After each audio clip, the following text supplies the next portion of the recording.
Hey guys, welcome back to the channel. You guys already know what it is. It's What If Deku Was Hades Part 4. Where we left off last time, guys. Where do I want to put this? Yeah, right after the USJ attack. So let's jump into it.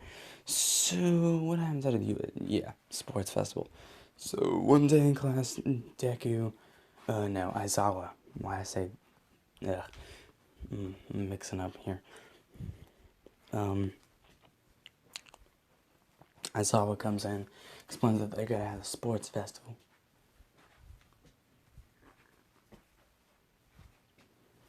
Basically explains they're gonna do the sports festival. And then the day of the sports festival comes, the race, Deku just teleports to the finish line, winning it. Cavalry battle. His team is basically Tokoyami, Persephone, what's two other characters? What's the face? Kaminari and Kirishima, there you go. Wait, no, it's only three, right? Then Tokoyami, Persephone, and Kaminari. There you go. There's your team. Anytime someone would try to run at him, trying to get their ban, Deku would either shoot fire at him. I almost said fire, and that sounded weird. But Deku would either shoot fire at him or stab him with a thorn. He would summon thorn vines to tie him up. Basically, his team gets first place. And yeah, and tournament, right? Yeah. First fight, Deku versus Shinzo. Deku doesn't really listen to him. Shoots a blue fireball at him, knocking him out of the ring. Winning. Now the fight between Deku and Todoroki. Todoroki is a little bit more aggressive on Deku than he was in canon, because because Hades is using fire. Again, Hades represents Deku. And because Hades is using fire, and fire reminds Todoroki of his father, and Todoroki hates his father. But anytime Todoroki would just use ice, Hades would just melt it all with his blue flames and teleporting behind them. Then Todoroki is forced to use his fire, having to use his full power. Which actually poses a little bit of a challenge towards Hades, but not much. Then Hades is like, it's about time I actually get serious. Then his hair flames up again. And then he shoots this major blast of blue flames, launching Todoroki out of the ring, and that was in Deku. And then before he walks away, Hades is like, and that wasn't even half of my power. And then he walks away. Third match, Hades versus Deku, and not Hades versus Deku. That wouldn't make sense. Hades versus Bakugo. Why did I say it the first time? So the fight starts, and Bakugo tries to attack Hades, but it doesn't really work. He would just teleport out of the way.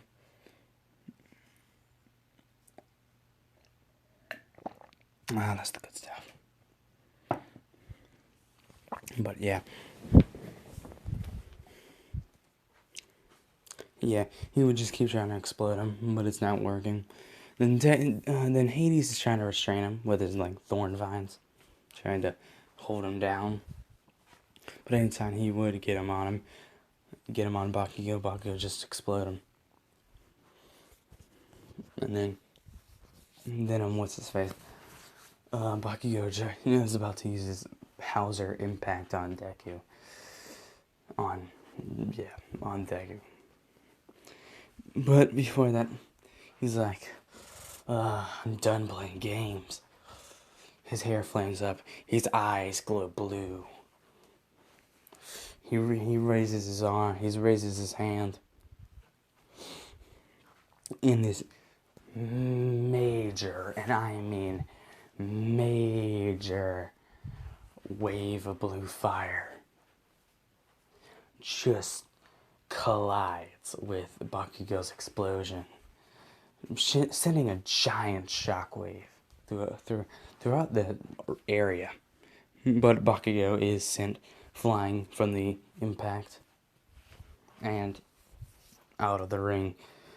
Hades wins the sports festival. And yeah. So what happens at your sports festival? Internships. Let's say Hades overheard what's no.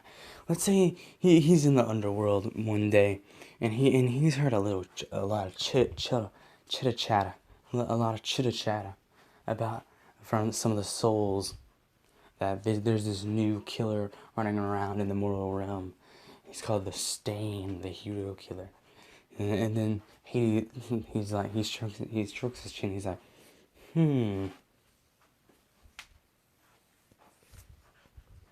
He's like, that's new. But, yeah, he overhears the conversation about Ida's brother. And let's say, Persephone and Hades go to the, same internship, same agency, but which is stationed in Hosu City. It's not manuals, but it's one of the agencies in Hosu. Basically, the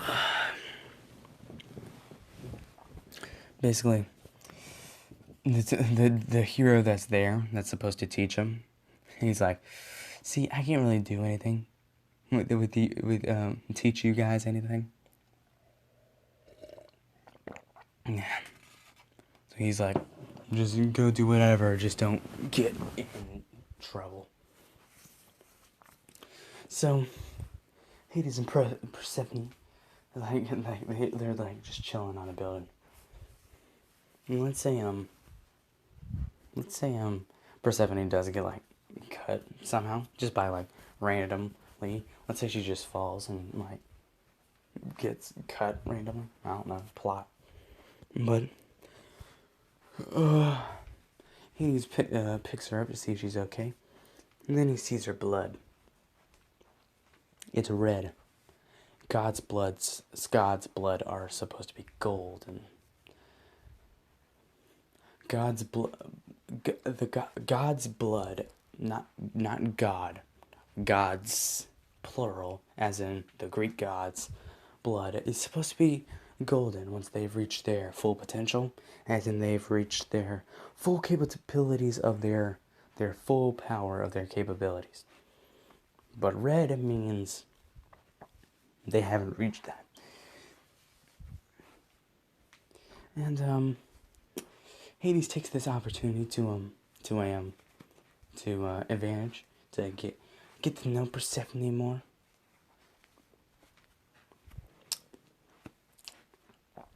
He's like, And then Persephone's like, what? It's just like, your blood, it's red. And then Persephone's like, so? And Hades basically explains that a god's blood is supposed to be golden once they reach their full potential. Red means you haven't been there yet.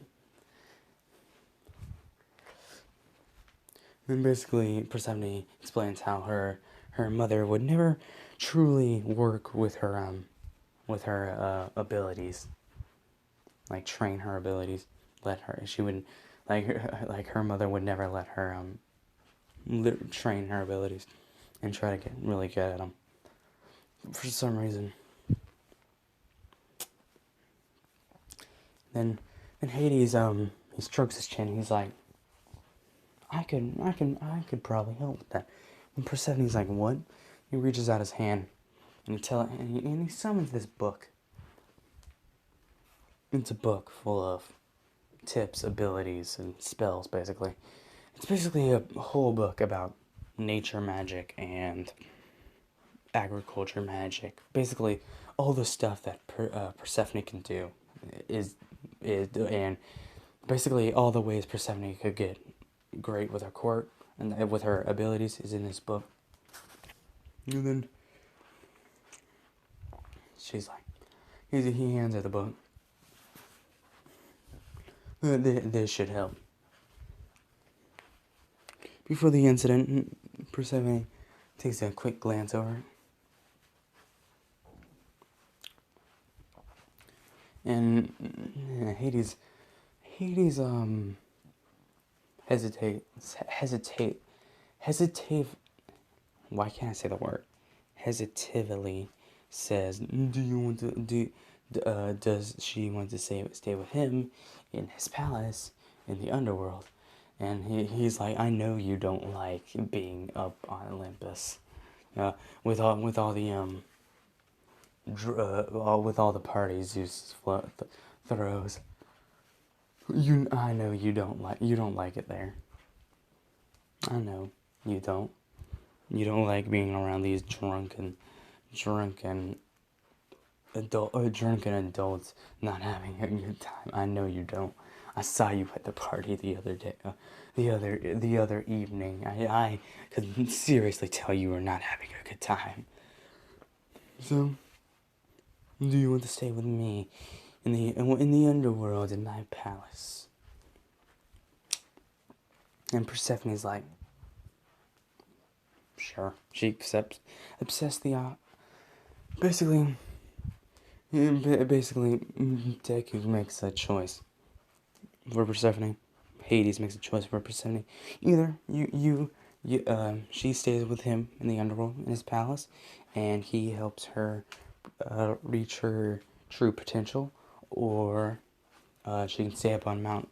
She can stay with on Mount Olympus, having to go to stupid parties where everyone gets blackout drunk and not learn anything new about your magic. So Persephone accepts, but then the attack happens. No moves show up. They both teleport down there and they start to fight. Deku does take out one, maybe two Nomus.